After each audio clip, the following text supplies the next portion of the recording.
Ubaidullah বিন জিয়াদ বলতেছে, হুসাইন আপনি কার ছেলে কার নাতি আমি জানতে চাই না। নাউজুবিল্লাহ বললেন না? কার ছেলে কার নাতি আমি জানতে চাই না। তুমি যদি ইয়াজিদকে মানো তাইলেই যাইতে দিব, আর যদি না মানো তাইলে যাইতে দিব না। আমার মুসলমান বন্ধুগণ, এভাবে দীর্ঘদিন চলে গেল। হযরত হুসাইন রাদিয়াল্লাহু তাআলা আনহুকে আমার নবীজি মাঝে মাঝে বলতেন, তোমরা যদি আমাকে দেখো না, আমার হুসাইনকে দেখে নিও। আমার হুসাইনের চেহারার দিকে যদি তোমরা তাকাও, মনে করবে তোমরা যেন আমি রাসূলকে দেখেছো। পড়েন সুবহানাল্লাহ। সাহাবায়ে কেরাম বলতেন, হুসাইনের চেহারা নবীজির চেহারা কাছাকাছি মনে হতো। নবীজি যেভাবে হাঁটতেন হুসাইনও হাঁটতেন, নবীজি যেভাবে মুস্কি হাসতেন হুসাইনও ভাবে হাসতেন। এক কথায় নবীজি বলতেন, তোমরা আমার হুসাইনের দিকে তাকাও, যদি আমি রাসূলের কথা মনে পড়ে যাবে। কোন সুবহানাল্লাহ। আমার মুসলমান বন্ধুগণ, দীর্ঘদিন চলে গেল এভাবে। হযরত হুসাইন রাদিয়াল্লাহু তাআলা আনহু তাদের কাছে বললেন, আমরা যুদ্ধ করতে চাই না, আমি মারামারি করবার জন্য আসি নাই রে। তোমরা আমার চারটা কথা শোনো, আমাকে ছেড়ে দাও। এক নাম্বার হলো, আমাকে তোমরা কুফায় যাইতে দাও। উবাইদুল্লাহ বিন জিয়াদ বলতে লাগলো, না আপনাকে কুফায় যেতে দেওয়া যাবে না, যেতে হলে ইয়াজিদকে নেতা মানা লাগবে। হুসাইন বললেন, মরে যেতে পারি, মানব না। দুই নাম্বার, হুসাইন বললেন, তাহলে তোমরা আমাকে মদিনায় যেতে দাও, আমি ফিরে আবার চলে যাই। মদিনা থেকে এসেছি, প্রতিদিন কলিজার টুকরা নানা জানের রওজা জিয়ারত করতে পারতাম। ঘর থেকে বের হলে নানার রওজা দেখতে পাইতাম, নানার কবর দেখতে পাইতাম। প্রতিদিন একাধিকবার জিয়ারত করতে পারতাম, নানা জানের কবরের কাছে গিয়ে কান্না করতে পারতাম। তোমরা আমাকে ছেড়ে দাও, আমি আবার সেই মদিনায় পৌঁছে যাব। তারা বলল, না আপনার ওইটাও মানবো না, আপনাকে আর যেতে দিব না।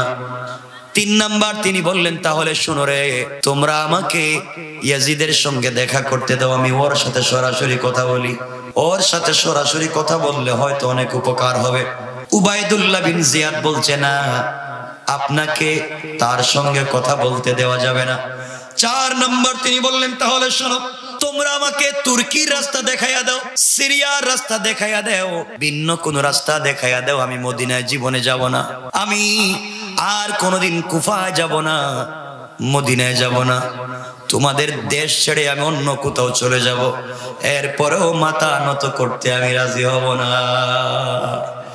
দেশ ছেড়ে দিতে পারি, নানার কবর ছেড়ে দিতে পারি, মদিনা ছেড়ে দিতে পারি, মক্কা ছেড়ে দিতে পারি, আমি কুফায় যাওয়া বাদ দিতে পারি, সব বাদ দিতে পারি, অন্য কোন জায়গায় চলে যাব, মরুভূমিতে গিয়ে বাকি জিন্দেগি কাটাইয়া দেব।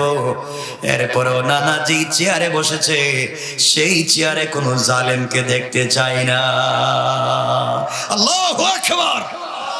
আল্লাহ বলছেন, হাসিবতুম আন তাদখুলুল জান্নাহ, তোমরা কেমনে আশা করো জান্নাতে যাবে, অথচ এখনো হুসাইনের মতো নির্যাতন তোমাদের উপরে আসেনি, এখনো আম্মার ইবনে ইয়াসিরের মতো নির্যাতন আসেনি, এখনো সুমাইয়ার মতো নির্যাতন আসেনি, এখনো হামজার মতো নির্যাতন আসেনি। তোমরা কেমনে ভাবলে তোমরা জান্নাতে চলে যাবে? আমার বন্ধুগণ, এক পর্যায়ে তিনি বললেন, তাইলে তোমরা কি চাও? তারা বলল, পথ দুটা, হয়তো আপনি ইয়াজিদকে মানবেন, আর না হয় তরবারি দিয়ে ফয়সালা হবে। নাউজুবিল্লাহ বললেন না? তিনি বললেন, তোমরা কার সাথে যুদ্ধ করতে চাও? তোমরা কি আমাকে চিনো? আমার মাথার চুলের গোড়া থেকে পায়ের পাতা পর্যন্ত হয়তো এমন কোন জায়গা নাই যেই জায়গায় আমার কলিজার টুকরা নানা আমাকে চুম্বন দেন নাই, আমাকে ভালোবাসেন নাই। এমন কোন রাত্র যায়নি যেই রাত্র আমার নানা আমাকে জড়াইয়া ধরে ঘুমাননি। এমন কোন দিন যায়নি আমি নানার সঙ্গে খেলা করিনি। তোমরা জানো না, আমি নানার পিঠে বসে বসে আমি ঘোড়া দৌড়াতাম। তোমরা কেমনে আমার সঙ্গে যুদ্ধ করতে চাও? তোমরা কেমনে আমাকে মারতে চাও? তোমরা জানো না আমি কাদেরকে নিয়ে এসেছি? যাদেরকে নিয়ে এসেছি সব তো আহলে বায়াত, রাসূলের পরিবারের লোক।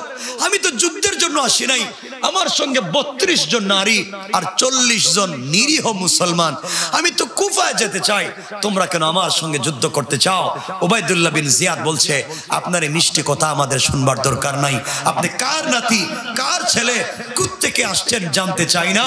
হয়তো ইয়াজিদকে মানেন, না হলে তরবারি দিয়ে ফয়সালা করে দেব। আমার বন্ধুগণ, এই সমাজে যুগে যুগে এমন ইয়াজিদ আছে না নাই? কথা বলেন, আছে না নাই? জওয়ানদেরকে বলছি, আল্লাহর ওয়াস্তে ভুল পথে যাইও না, দ্বীনের পথে আসো, এইভাবে দ্বীন বুঝো।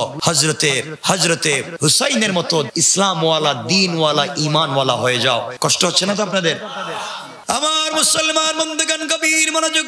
হযরত হুসাইন রাদিয়াল্লাহু তাআলা আনহু দাঁড়িয়ে গেলেন আর বলতে লাগলেন, তোমরা আমাকে মারবার জন্য এসেছো, তোমরা আমাকে মারতে চাও, অথচ তোমরা আমাকে চিনো আমি কে। সোজা কথা যখন শুনলো না, হযরত হুসাইন চলে গেলেন তাবুতে। আমার বন্ধুগণ, 8 জিলহজ সফর শুরু করেছিলেন, চলে এসেছে প্রায় 10 মুহররমের কাছাকাছি। এখন আপনারা বলেন তো, প্রায় 1 মাসের উপরে হয়ে গেল। 1 মাসের উপরে হযরত হুসাইন তাবুতে গেলেন, মুসলমানদেরকে, পুরুষদেরকে বললেন, শোনো, আমাদের খাবার নাই, পানি নাই, কোনো জিনিস নাই, আর ওরা আমাদেরকে যুদ্ধের জন্য আহ্বান করছে, কুফায় যেতে দিবে না, তোমাদেরকে এখানে নিয়ে এসেছি। ওরা তো চায় আমি যেন ইয়াজিদকে মেনে নেই। তোমাদের কাছে আমার চাওয়া, আমি যদি মরে যাই, আমার পক্ষ থেকে আমার নানা জানের রওজায় সালাম পৌঁছাইয়া দিও রে। আমি মরে গেলে তোমরা বেতা নিও না। 40 জন মুসলমান দাঁড়িয়ে গেলেন আর ডাক দিয়ে বলেন, হুসাইন কি বলতে চাও? তোমাকে তাদের সামনে ফেলে দিব, মুনাফিক গাদ্দারদের সামনে ফেলে দেব। ওরা তো নামাজ পড়ে, ওরা তো রোজাও রাখে, ওরা তো দাড়িও রেখেছে, ওরা তো মুসলমান, ওরা তো মুনাফিক। মুনাফিকদের হাতে হুসাইনকে উঠাইয়া দিয়া আমরা 40 জন ফেরত যাব না। আমরা আপনার ডাইনে বামে সামনে পিছে দাঁড়াইয়া আপনার মতো আমরাও জীবন দিয়ে দেব। এরপরেও আমরা কথা দিলাম, ওই সমস্ত অন্যায়কারী জালেমদের সামনে আমরাও মাথা নত করব না। আল্লাহু আকবার। আমার বন্ধুগণ, যুদ্ধের দামামা বেজে উঠল। একদিকে 6000 আর আরেকদিকে 72 জন তো মানুষ, মহিলা 32 জন, 40 জন কি পুরুষ। 6000 কি 40-এর সঙ্গে যুদ্ধ করা লাগে? কথা বলেন না কেন? হাঁটলেই তারা মরে যাবে পায়ের নিচে পড়ে। অস্ত্র নাই, পেটে খাবার নাই। 2-3 জন মুসলমান দাঁড়ায় বলেন, হুসাইন আজকে 1 মাসের উপরে হয়ে গেছে, খাবার নাই। শুকনা খাবার ছিল, খেজুর, তাও শেষ হয়ে গিয়েছে, পানিও শেষ হয়ে যাচ্ছে, আমরা এখন কি করতে পারি? সবাই তরবারি রেডি করলো যুদ্ধের জন্য। আমার বন্ধুগণ, চলে আসলো 10 মুহররম, 1 মাস 2 দিন। ফজরের নামাজ পড়ে হযরত হুসাইন বসে বসে কাঁদতেছেন আর বলতেছেন, আল্লাহ তাআলা, আমি আমার নানা জানের রওজা জিয়ারত করবার সুযোগ পাচ্ছি না, কিন্তু আল্লাহ আমি কথা দিলাম তোমার জমিনে তোমার দিন জিন্দা না করে ইসলামের পতাকা মাটিতে ফেলে আমি হুসাইন চলে যাব না। 40 জন মুসলমান, না খাওয়া মুসলমান, 1 মাস 2 দিনের না খাওয়া মুসলমান, পানি নাই, খাবার নাই, দাঁড়িয়ে গেলেন, যুদ্ধের জন্য তৈরি হয়ে গেলেন। ফজরের নামাজ থেকে নিয়ে জোহর পর্যন্ত যুদ্ধ করলেন। যুদ্ধ করতে করতে 40 জন মুসলমান শহীদ হয়ে গেলেন। শুধুমাত্র বাকি আছেন হযরত হুসাইন। জোহরের নামাজ পড়লেন, আস্তে আস্তে করে তাঁবুর দিকে যেতে লাগলেন। স্ত্রীর তাঁবুতে ঢুকে পড়লেন, স্ত্রীকে 2 হাত জড়িয়ে ধরলেন, কপালে চুম্বন করে চোখের পানি মুছে বললেন, স্ত্রী রে, দীর্ঘদিন হয়েছে তুমি আমার ঘর সংসার করো, আজ পর্যন্ত তোমার হক আদায় করতে পারিনি, তোমাকে কোনো ভালো খাবার আমি দিতে পারিনি, তোমার জন্য ভালো কোনো বাসস্থানের ব্যবস্থা করতে পারিনি। আমার সঙ্গে নির্বাসিত হয়েছ, তুমি আমার সঙ্গে নির্বাসিত হয়েছ। স্ত্রী রে, 40 জন মুসলমান জোহরের সালাতের আগে শহীদ হয়ে গিয়েছে, একমাত্র আমি বাকি আছি, আমাকে বিদায় দিয়ে দাও, কোন রাগ গোসা ভিতরে রাখবা না, আর দুনিয়ার জমিনে তোমার সঙ্গে দেখা হবে না। আমার বাচ্চাকে দেখে রাখো, আমি যেই পথে শহীদ হয়ে যাই, আমার বাচ্চাকে ওই পথে তুমি কোরবান করে দিও। স্ত্রী রে, আমার নানা যেই দিনের জন্য জীবন দিয়েছে, আমার কলিজার টুকরা বাবা যেই দিনের জন্য জীবন দিয়েছে, আমি সেই দিন জিন্দার জন্য জীবন দিয়ে দেই। এরপরও কোন জালেমের সঙ্গে আমি আতাত করব না। স্ত্রী ডাক দিয়া কান্না করতে করতে বলছেন, স্বামী রে, আপনার প্রতি আমার কোনো বিরূপ ধারণা নাই, আপনার প্রতি আমার কোনো কষ্ট নাই, আপনার প্রতি আমার কোনো দুঃখ নাই। আপনার নানা যেই রাস্তায় চলে গিয়েছেন আপনিও চলে যাবেন, আপনার বাবা গিয়েছেন আপনিও চলে যাবেন, কিন্তু আমার বাচ্চা হযরতে আসগর আমার কোলে এই যে আপনার সামনে নিয়ে এসেছি, 1 মাস 2 দিন হয়ে গিয়েছে, তাঁবুর ভিতরে খাবার নাই, পানি নাই, খেজুর নাই। আমার বাচ্চাটাকে 1 চামচ পানি দেওয়ার মতো কোনো পানি নাই, আমার স্তনেও কোনো দুধ নাই। বাচ্চাটা আজকে 3 দিন থেকে চিৎকার করতেছে, ও স্বামী, আমি আমার জিহ্বা আমার বাচ্চার মুখে দিয়েছি, জিহ্বা চুষে চুষে আমার বাচ্চা জীবন কাটিয়ে দিচ্ছে, কতক্ষণ বাঁচবে জানি না। আপনি চলে যাবেন, আমার আপত্তি নাই, আমার বাচ্চাটাকে 1 চামচ পানির ব্যবস্থা করে দেন। আমার বন্ধুগণ চিন্তা করেন, 1 চামচ পানির ব্যবস্থা নাই, মহিলারা কান্না করতেছে, সবাই হাউমাউ করে কাঁদতেছে। হযরতে হুসাইন বাচ্চা আসগরকে কুলে নিলেন, দুলদুলের উপরে সওয়ার হয়ে গেলেন, জুলফিকার রেখে দিলে। নানার দেওয়া একটা তোয়ালি ছিল, নানার দেওয়া একটা ছোট্ট চাদর ছিল, নানা বলে দিয়েছেন, হুসাইন রে, সেটা আমি ব্যবহার করি, তুমি তোমার কোমরে রেখে দিবে, জীবনে কোনো জালেম তোমার কিছু করতে পারবে না।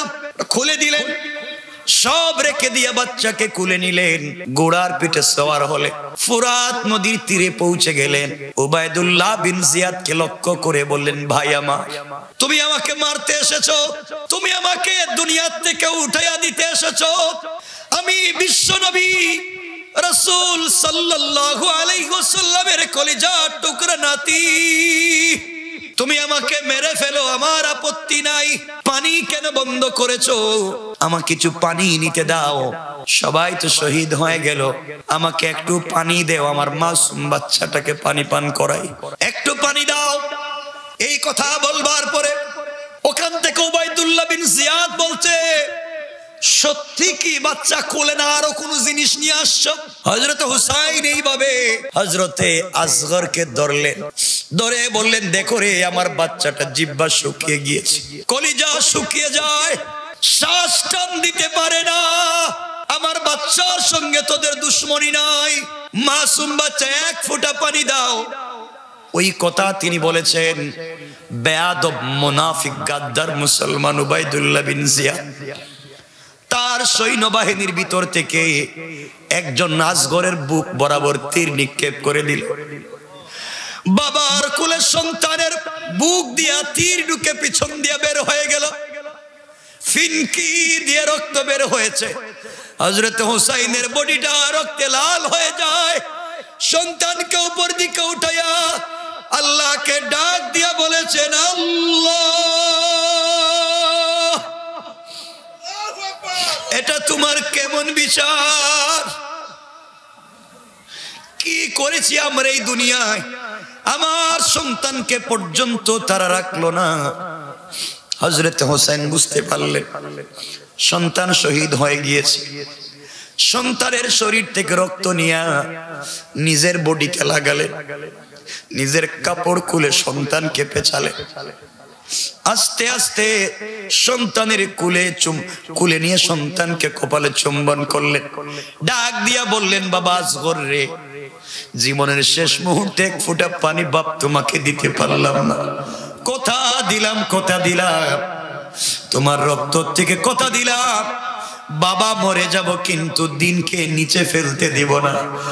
আর কথা দিলাম কিয়ামতের দিনে আমার কলিজার টুকরা নানা জানের নিজ হাতে তোমাকে হাউজে কাউসারের পানি পান করাইয়া তোমার তৃষ্ণার্ত কলিজাকে আমি ঠান্ডা করে দেব। কোন আল্লাহু আকবার, আল্লাহু আকবার বলেন। আমার বন্ধুগণ, সন্তানকে কাপড় দিয়ে পেঁচালেন, স্ত্রীর রুমে গেলেন, স্ত্রীর কোলে সন্তানকে উঠাইয়া দিলেন। আর মুচকি হেসে বললেন, স্ত্রী, আর তোমাকে আমার সন্তান পানি পানি বলে তোমাকে কষ্ট দিবে না, আর বলবে না পানি দাও। জীবনের মতো পানি পান করাইয়া দিয়েছি, আমার সন্তান ঘুমিয়ে গিয়েছে, আর তোমাকে ডিস্টার্ব করবে না। এই কথা বলে হযরতে হুসাইন রাদিয়াল্লাহু তাআলা আনহু আসগরকে কুলে দিয়েছেন। স্ত্রী তো কান্না করে করে অজ্ঞান, নারীরা কান্না করে করে অজ্ঞান। হযরত হুসাইন বললেন, কান্নার কিছু নাই, বুঝতে পেরেছি আমার নানা জানের স্বপ্ন আর আমার স্বপ্ন বাস্তবায়িত হয়েছে। এই জায়গায় আমি শহীদ হয়ে যাব, আর হয়তো ফিরে যাব না, আর নানা জানের রওজা জিয়ারত করতে পারবো না। সিজদায় পড়ে নানাকে ডাক দিয়া বলছেন, নানা দূর থেকে তোমাকে জীবনের শেষবার সালাম দিয়েছি, কাছে এসে হয়তো হুসাইন সালাম দিতে পারবে না। নানা আমি যদি ইয়াজিদকে মেনে নিতাম মদিনার স্বর্ণের চেয়ারে বসতে পারতাম, ইয়াজিদকে মেনে নিলে মদিনার রাজত্ব থাকতো আমার। কিন্তু নানা তুমি যে চেয়ারে বসেছো এই চেয়ারে জালেমকে বসতে দিতে পারি না। আমি মরে যেতে পারি, জীবন দিয়ে দিতে পারি, তোমার রেখে যাওয়া আমানত ইসলামকে ধ্বংস করে দিতে পারি না। মহিলাদেরকে বললেন, কান্নার কোনো কারণ নাই, তোমরা ধৈর্য ধারণ করো। তোমরা যদি গ্রেফতার হয়ে যাও, যেখানে যাইবা ওখানে দিন জিন্দা হয়ে যাবে। আর আমার জয়নুল আবদিনকে দেখে রাখো, রসুলের বংশের আর কোনো বাচ্চা নাই।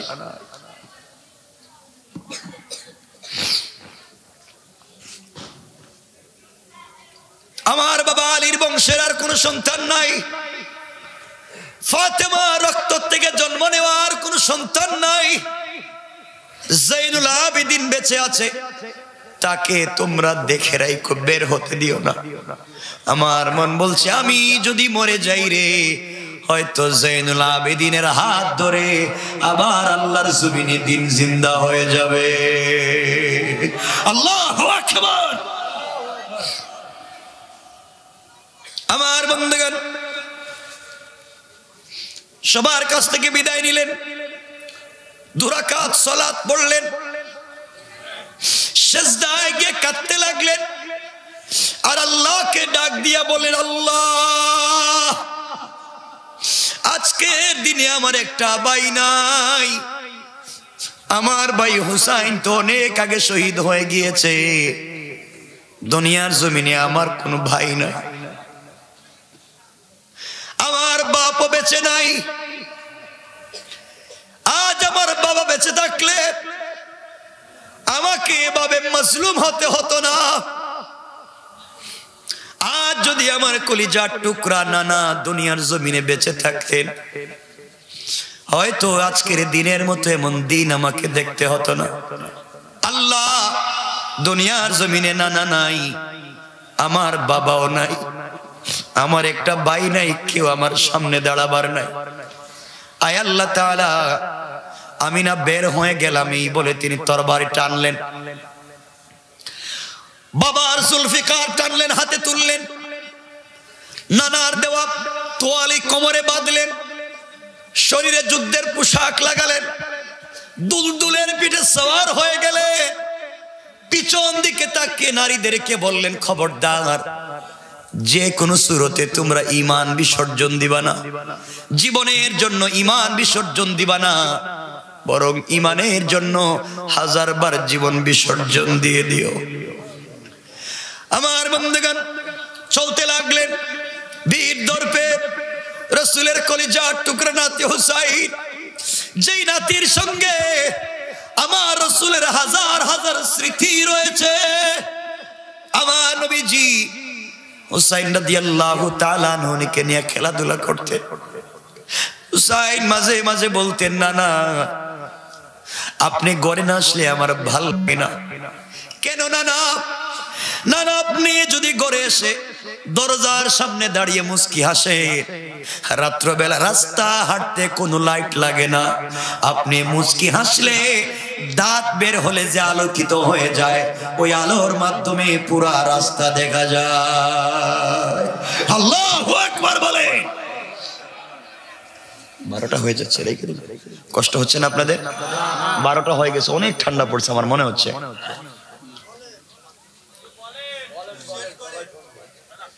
কয়েক মিনিট আমি রেখে দেব। না অনেক ঠান্ডা তো, আমি বুঝতে, কি কুয়াশা, অন্ধকার হয়ে যাচ্ছে।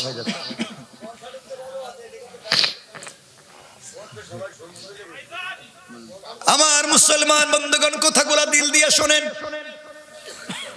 আমার নবীর সঙ্গে হযরত হুসাইন বের হয়ে যাচ্ছেন। হযরতে হুসাইন বের হয়ে যাচ্ছেন, তরবারি হাতে নিয়েছেন, দুলদুলের পিঠে সওয়ার হয়েছেন, ফুরাত নদীর দিকে যাচ্ছেন। এদিকে আসমানের ফেরেশতারা কাঁদতেছে, আল্লাহর কাছে বাইতুল মামুর তওয়াফ করে বলতেছে, আল্লাহ এই কেমন বিচার তোমার? হুসাইনের কি অপরাধ, কি অপরাধ হযরত হুসাইনের?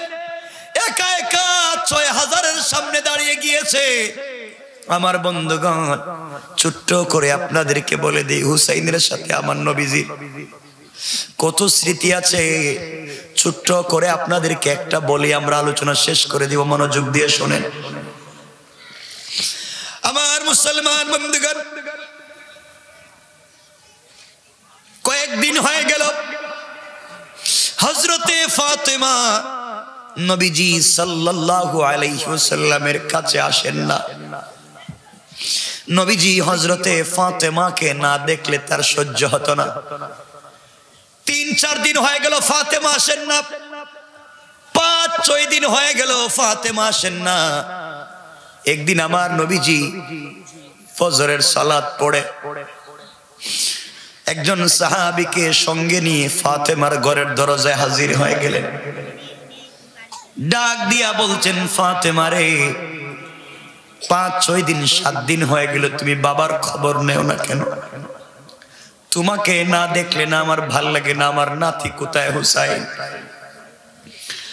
হযরতে ফাতেমা ঘরের ভিতর থেকে চিৎকার করে ডাক দিয়া বলেছেন, আব্বা আমি ঘরে আছি, দরজা খুলে দাও মা। বাবা দরওয়াজা খুলে দিতে পারবো না, দরওয়াজা খুলে দেওয়ার মতো কাপড় আমার শরীরে নাই। যা একটা কাপড় তুমি দিয়েছিলা তাও বিক্রি করে দিয়েছি। বাবা ২ নম্বর কারণ, দরওয়াজা খুলে দিতে পারবো না, কারণ আমার শরীরে এতটুকুন শক্তি নাই যে দাঁড়াতে পারবো। নবীজি বললেন, ফাতেমা রে কি হয়েছে? ফাতেমা বললেন, আব্বা জান আজকে ৬ দিন শেষ হইয়া ৭ম দিন সকাল শুরু হয়ে গিয়েছে। তোমার মেয়ে ফাতেমার পেটে পৃথিবীর কোনো খাবার যায় না। তুমি আমি আড্ডা দিয়ে কি করি এই দুনিয়ার জমিনে? হযরত রাসূল পাক সাল্লাল্লাহু আলাইহি ওয়াসাল্লাম নিজের কাঁধের মধ্যে সবুজ চাদর ছিল, এই চাদরটা ঘরের ভিতরে দিলেন দরজা ফাঁক করে, আর বললেন, মারে ওইটা পরে দরজা খুলে দাও। দরজা খুলে দেওয়া হলো। ফাতিমার ঘরের ভিতরে ঢুকলেন, মুখটা কালো হয়ে গিয়েছে, ঠোঁটগুলো শুকিয়ে গিয়েছে, ৭ দিনের না খাওয়া মেয়ে। নবীজি জড়াইয়া কাঁদলেন আর বললেন, মা কষ্ট জীবনে বহুত করেছো মা, ইন্তেকালের পরে আর কষ্ট করতে হবে না। মা বলতেছেন, ফাতেমা বলতেছেন, আব্বা যান আমি না খেয়ে মারা যেতে পারি, আমার কোনো আপত্তি নাই, আমি এভাবে কষ্ট করে না খেয়ে মরে গেলে কষ্ট নাই।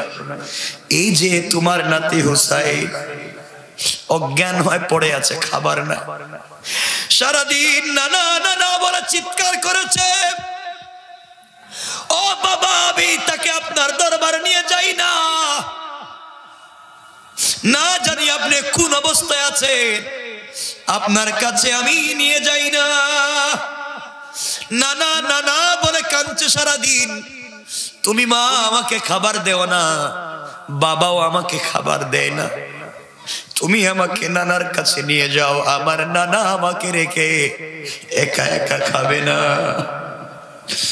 রাসূল পাক সাল্লাল্লাহু আলাইহি ওয়াসাল্লাম হুসাইনকে উঠালেন, বুকের সঙ্গে জড়ালেন, কপালে চুম্বন দিয়ে বললেন, নানা ও নানা ভাই তুমি এখানে বসো, আমি আসি, তোমার জন্য আমি খাবার নিয়ে আসবো, তুমি বসো। রাসূল পাক সাল্লাল্লাহু আলাইহি ওয়াসাল্লাম হুসাইনকে রেখে দিয়ে ঘর থেকে বের হলেন। রাস্তায় বের হয়ে কাঁদতেছেন, হাউমাউ করে কাঁদতেছেন। আমি 10 বালতি পানি দিব, তুমি আমাকে 20টা খেজুর দিও। নবীজির কথা হলো, আমি আমার হুসাইনের মুখে খাবার দিয়ে হাসি তো ফুটায় দিতে পারবো, বিনিময় ইহুদির বাগানে কাজ করলে আমার কিছু হবে না।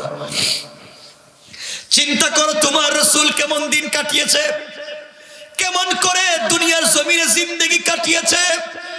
ও ভাই, তোদের পায়ে ধরি, কেন সেই দিনকে বুঝো না? কেন আমার রাসূলকে কলিজা দিয়া ভালোবাসো না? কেন সেই রাসূলের জন্য জীবন দিতে প্রস্তুতি নেও না? আমার বন্ধুগণ, ইহুদি বলতে লাগলো, শোনো সাবধান, আমার বাগান নষ্ট করা যাবে না, পানি দাও। রাসূল পাক বাগানের ভিতরে ঢুকে গেলেন। ঢুকে দেখেন কূপের অনেক নিচে পানি পড়ে আছে। দড়ি দিয়া, বালতি দিয়া টেনে টেনে পানি আনা লাগে। নবীজি দড়ি টেনে টেনে যখন পানি আনতেছেন, শরীরের প্রত্যেকটা লোম কূপের গোড়া থেকে গাম পড়তেছে।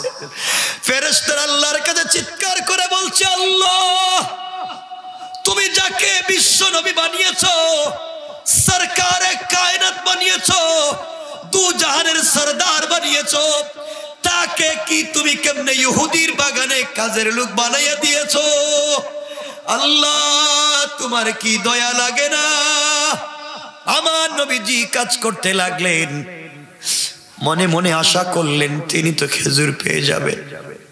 আমার বন্ধুগণ, আমার মুসলমান ভাইরা, নবীজি 9 বালতি পানি দিতে পারলেন। 10 বালতি পানির জন্য যখন বালতিটা কূপের নিচে ছাড়লেন, দড়ি ধরে যখন টান দিয়েছেন, তখন দড়ি ছিঁড়ে বালতি কূপের নিচে চলে গিয়েছে।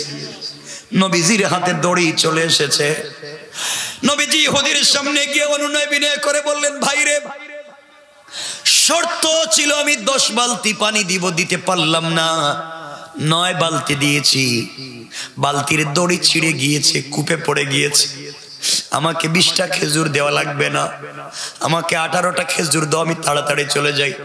বেয়াদব ইহুদি আমার নবীর সামনে দাঁড়িয়ে গেল আর ডাক দিয়ে বলল, মুহাম্মদ ইবনে আব্দুল্লাহ রে, তোমাকে আমার খেজুর বাগানে গাছের গোড়ায় পানি দেওয়ার জন্য কামলা নিযুক্ত করছি। নাউজুবিল্লাহ বলেন। তুমি তো আমার বালতি কূপের নিচে ফেলবার জন্য বলি নাই। এই কথা বলে, ও মুসলমান, যেই নবীর শরীরে মশা মাছি মশাকে আমার আল্লাহ হারাম করে দিয়েছে, এই নবীজির পবিত্র নূরানি গালে চট করে একটা থাপ্পড় মেরে দিয়েছে। নাউজুবিল্লাহ বলেন, নাউজুবিল্লাহ। ইহুদি আমার নবীর গালে জুড়ে একটা থাপ্পড় মেরে দিয়েছে। নবীজি নিজের গালে হাত না দিয়া, মুস্কি হাসি দিয়া ইহুদির হাতকে নিজের হাতে নিয়া, ইহুদির হাতকে চুম্বন করে বুকের সঙ্গে লাগাইয়া ডাক দিয়া বললেন, বাইরে, তুমি যে আমাকে আঘাত করেছো, তুমি কি তোমার হাতে ব্যথা পেয়েছো? আল্লাহু আকবার। ভাই, তুমি যদি হাতে ব্যথা পেয়ে থাকো, আমাকে আঘাত করেছো, আমাকে মেরেছো, তোমার বালতি নিচে ফেলে দিয়েছি, এই জন্যে তুমি আমাকে মেরেছো, তুমি কি হাতে ব্যথা পেয়েছো? এই বলে আমার নবীজি নিজের শরীর থেকে চাদর সরিয়ে দিলেন আর বললেন, ভাই, যদি কষ্ট পেয়ে থাকো, আমি মুহাম্মদ পিঠটা খুলে দিলাম, যত পারো আঘাত করে তুমি তোমার কষ্ট দূর করতে পারো। এই বলে ইহুদির কাছ থেকে 18টা খেজুর নিয়ে নিজের মুখে হাত না দেয়া দৌড়তে লাগলেন। ঘরের ভিতরে গিয়া হযরতে হুসাইনকে নিজের হাতে উঠালেন, শরীর মুছে দিলেন, নিজের কুলে বসাইয়া একটা একটা করে নানা হুসাইনের মুখে খেজুর দিচ্ছেন। হুসাইন বলতেছে, না না, তুমি যদি আরো আগে আসতা আমার কষ্ট হতো না। মা আমাকে আপনার দরবারে যেতে দেয় না, বাপও আমাকে যেতে দেয় না, আমি কিন্তু তোমাকে ছাড়া থাকতে পারি না। এমন সময় ফাতেমা দৌড়ে আসছেন, খেজুর দেখে বলছেন, আব্বা আপনি কোথায় খেজুর পেয়েছেন? নবীজি বলছেন, পেয়েছি মা, তুইও খা। হঠাৎ হযরতে ফাতেমার চোখ গিয়েছে নবীজির গালের দিকে। নূরানি চেহারা, চন্দ্র সূর্যের চাইতে সুন্দর যার চেহারা। ইহুদি আঘাত করেছে, 5টা আঙ্গুলের দাগ বসে গিয়েছে। ফাতেমা ডাক দিয়ে বলেছেন, আব্বা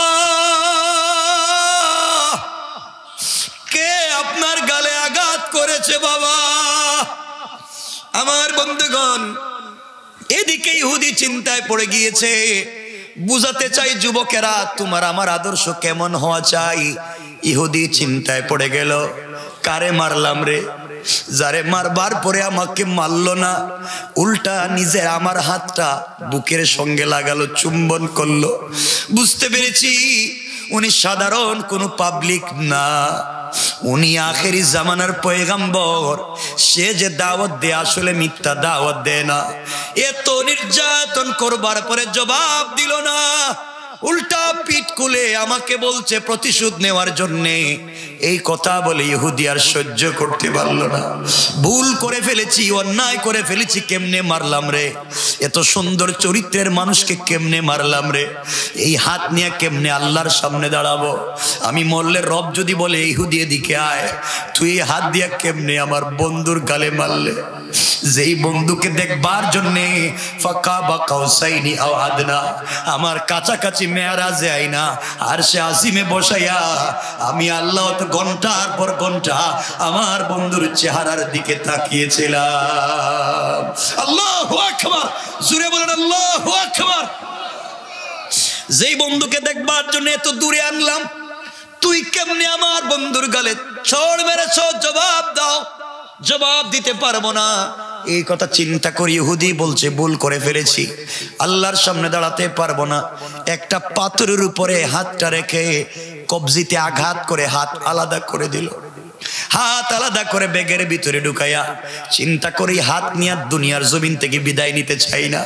যেই হাত দিয়া মুহাম্মদকে আঘাত করেছি, হাত নিয়ে কবরে যেতে চাই না।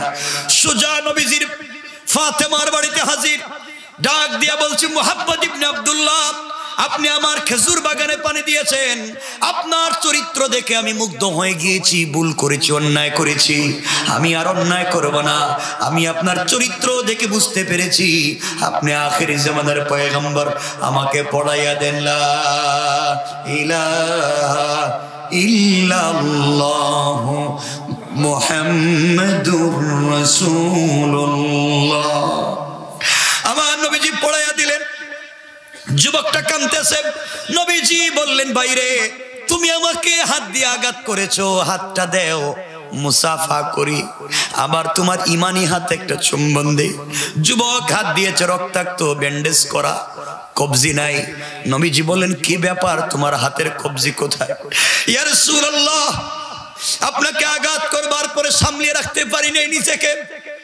যে হাত দিয়া সরকারে কায়নাতকে আঘাত করেছি, আল্লাহর সামনে এই হাত কেমনে দেখাবো? রব যদি আমাকে বেয়াদব বলে তাড়াইয়া দেয়, এই জন্য হাত কেটে ফেলে দিয়েছি। এই হাত নিয়ে আল্লাহর সামনে দাঁড়াতে চাই না। নবীজি বললেন, কোথায় রেখেছো আমাকে দেখাইয়া দাও। ইহুদি হাত বের করে দিয়েছে। আমার নবীজি হাতটা হাতে নিয়া ইহুদির হাতের সঙ্গে লাগাইয়া জবান থেকে লালা বের করে ব্যান্ডেজ করে দিলেন। সাথে সাথে ইহুদির হাত আগের চাইতে সুন্দর এবং বেশি শক্তিশালী হয়ে গিয়েছে। আল্লাহু আকবার, জোরে বলেন।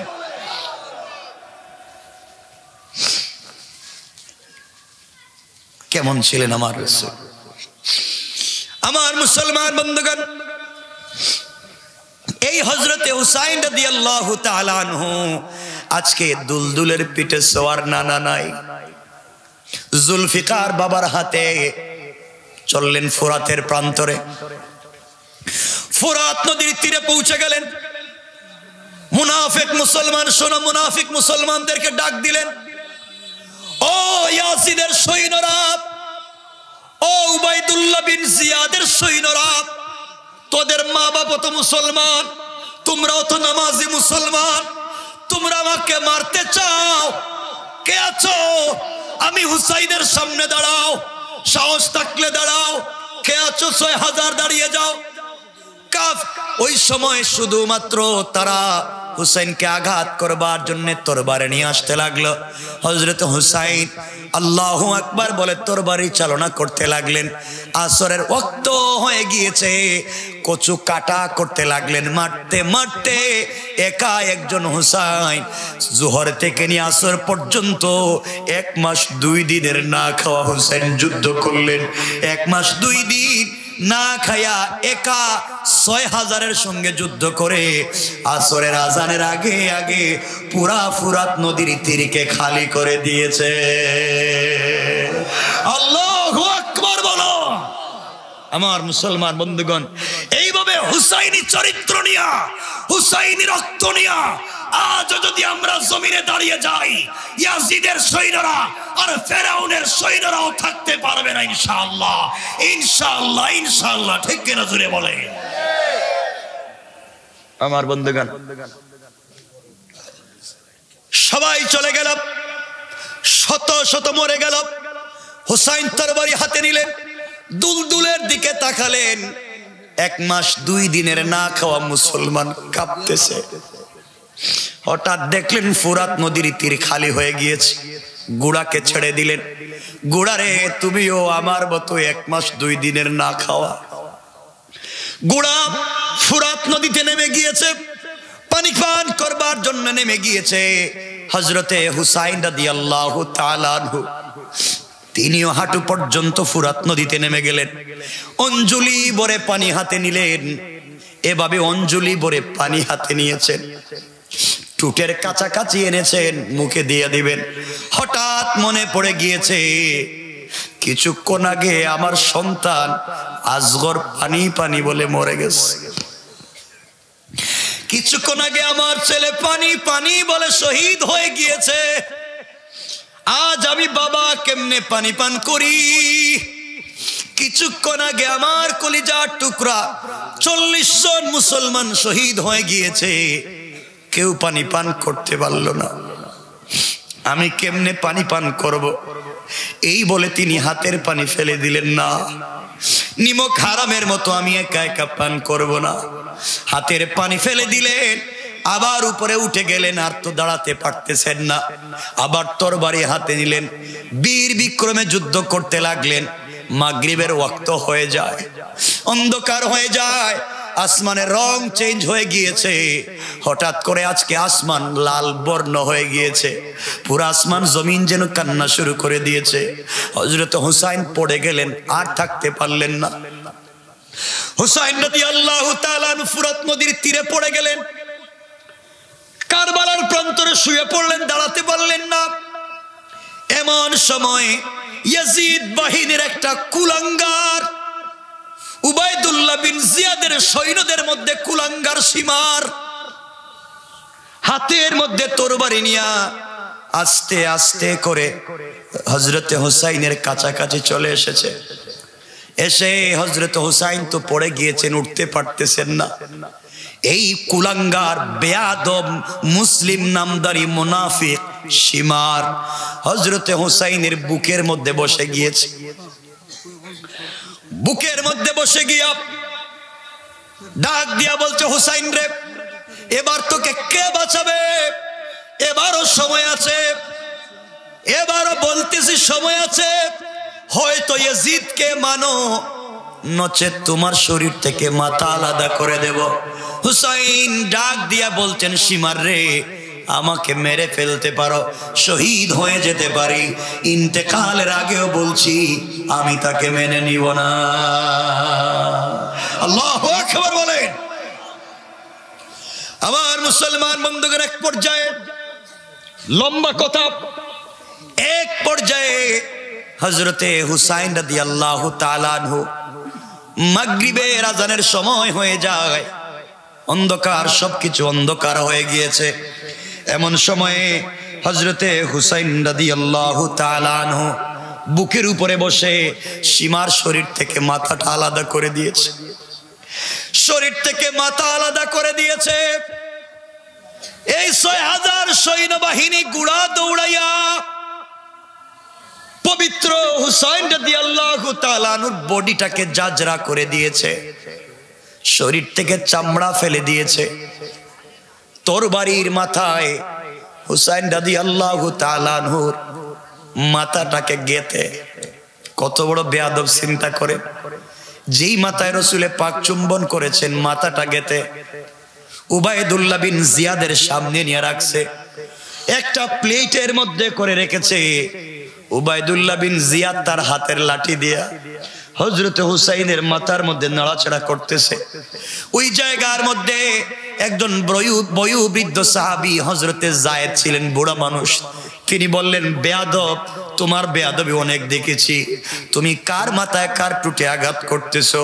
আমি আমার চোখে দেখেছি নবীজিকে, আমার চোখে দেখেছি কত হাজার দিন আমার নবীজি হুসাইনের টুটের মধ্যে চুম্বন করেছে, তুমি তার টুটে আঘাত করতেছ। আমার বন্ধুগণ, লম্বা কথা, শহীদ হয়ে গেলেন। হযরতে হুসাইনের মাথাটাকে কুফার মসজিদে রেখে দিল, আর বুঝাতে চাইল যারা এইভাবে ইয়াজিদের বিরোধিতা করবে তাদেরকে মেরে ফেলে দিবে। হুসাইন জীবন দিয়ে বুঝাইয়া দিলেন, তিনিও মানলেন না। আমরাও জীবন দিয়ে বুঝাইয়া দিতে পারবো, আমরাও কোনো জালেম অত্যাচারীকে মানতে পারি না। আমার বন্ধুগণ, লম্বা কথা, এক পর্যায়ে মাথাটা দামেস্কে ইয়াজিদের সামনে হাজির করা হয়েছে। ইয়াজিদ শুধু বলেছিল, উবাইদুল্লাহ বিন জিয়াদ রে, আমি তো তোকে মারতে বলি নাই, এই কাজ করলে কেন? এখান থেকে ভিন্ন একটা আলোচনা। পরের দিন 11ই মুহররম মদিনার মধ্যে উম্মে সালামা স্বপ্নে দেখলেন। 11ই মুহররম সকালবেলা হযরত উম্মে সালামা হাউমাউ করে কাঁদতে লাগলেন। মদিনার মানুষেরা ডাকতে লাগলো, উম্মে সালামা রে, তুমি কান্না করো, ব্যাপার কি? উম্মে সালামা বলছেন, মদিনার মানুষরা, গতকালকে রজনীতে আমি রসুলকে স্বপ্নে দেখেছি, নবীজি আমার ঘরে এসেছেন, উস্কো কুস্কো চেহারা, চোখ থেকে রক্তিম বর্ণ হয়ে পানি পড়তেছে, কাঁদতেছেন, চেহারা উস্কো কুস্কো, চুলগুলা এলোমেলো। আমার নবীজি, আমি জিজ্ঞাসা করলাম, ইয়া রাসূলুল্লাহ, জীবনে আপনাকে এভাবে দেখি নাই, আপনাকে আজকে এভাবে দেখি কেন? ও মদিনার মানুষ, আমার নবীজি জবাব দিলেন, উম্মে সালামা রে, এই মাত্র কুফা থেকে আমি আসলাম, কারবালার প্রান্তর থেকে এই মাত্র আমি এসেছি, ফুরাত নদীর তীর থেকে এসেছি। আমি দেখে আসলাম আমার কলিজার টুকরা নাতি হুসাইনকে ওরা শহীদ করে তার মাথাটাকে তারা তরবারির মাথায় রেখে ঘুরায়, আর আমার কলিজার টুকরা নাতি পুরা বডিটাকে গুড়া দিয়া থেতলা করে দিয়েছে। আমার কষ্ট লেগেছে, এই জন্য আজকে আমি এভাবে হয়ে গিয়েছি। ওই সময় তিনি বলতে লাগলেন, উম্মে সালামা বলতে লাগলেন, মদিনার মানুষেরা রে, আমাদের মন বলতেছে হযরতে হুসাইনকে কুফার মানুষ আর রাখে নাই। আমি এখানে দুটো কথা বলতে চাই। এক নম্বর, হযরতে হুসাইন শহীদ হয়ে গেলেন, জীবন দিয়ে দিলেন, সন্তানকে কোরবানি করে দিলেন, এরপরেও কি তিনি স্যাক্রিফাইস করেছেন? কথা বলেন, করেছেন? আল্লাহ বলতে চাইলেন, আম হাসিবতুম আন তাদখুলুল জান্নাতা, তোমরা কেমনে জান্নাতের আশা করো, অথচ এখনো হুসাইনের মতো জুলুম তোমাদের উপরে পড়ে নাই। দুই নাম্বার কথা হলো, ওই যে হুসাইনকে আঘাত করতেছে, শহীদ করে দিচ্ছে, কুফার মুসলমানরা দেখছেনি? কথা বলেন, দেখছেনি? ওরা পাহাড়ের উপর থেকে দেখছে, বাড়ি থেকে দেখছে, বিভিন্ন জায়গা থেকে দেখছে, কেউ কোনো প্রতিবাদ করে নাই। বোঝা গেল আপনি যখন দিনের পথে এগিয়ে যাবেন, আপনাকে বহুত পিছন থেকে বলবে আগাও। মুনাফিকেরা যখন আপনি পড়বেন বিপদে, কেউ কাছে থাকবে না। মনে রাখবেন, এই মুনাফিকদের সঙ্গে আতাত করে লাভ নাই।